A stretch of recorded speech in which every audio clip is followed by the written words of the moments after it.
think it was probably 77 Sunset Strip or Thriller and a lot of those kinds of things. And I did a show with my father at Zane Grey Theater called Honor Bright, where I played his daughter that dies at the end. Yeah, I remember that. My father holding me in the mud as I was dying, and he kept saying under his breath, "God bless you, God bless you, God bless you." He couldn't bear holding me, his real daughter, who was actually supposed to be dying in the movie because I'd been hit by a carriage. Yes, that's right, man, of Dobie Gillis. Right. Well, it was fun, you know. I mean, I must have done 100 of these shows.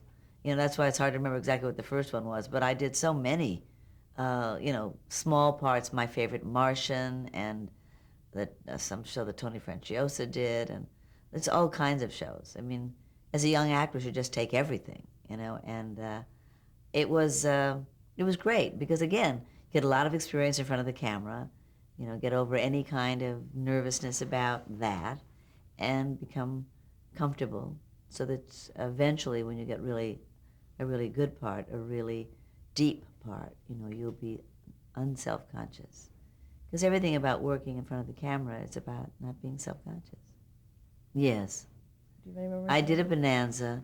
When I was doing Sunday in New York, David Dortort, the producer, came to see the play, and Pat Suzuki had just become ill and couldn't play the part of a Chinese war bride for Haas in Bonanza. So he came to me and said, "Can you speak, you know, with a Chinese accent?" And like all actors, I said, "Yes, of course I can." Of course I couldn't. And so he said, "You know, you have just the right spirit." Pat Suzuki was a very, very spirited Broadway actress who had done Flower Drum Song. And so I said, "Sure, you know, I'll do it."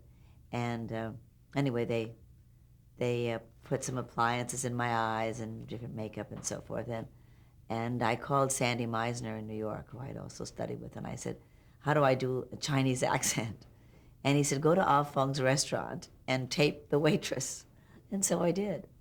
And I came up with some kind of cockamamie accent, and it seemed to do it. Oh, I was on every show. There isn't I don't think there's a television show that I missed in those years.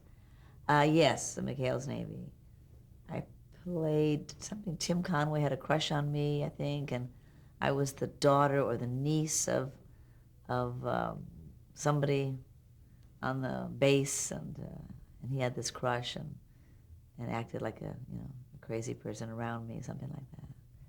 I don't think so. From a Chinese war bride to a no, I wasn't at all typecast. I played everything. I played Hawaiian girls and Chinese girls and regular American girls, and I just did everything. I mean, I just took every single part I could get so that I could, you know, learn.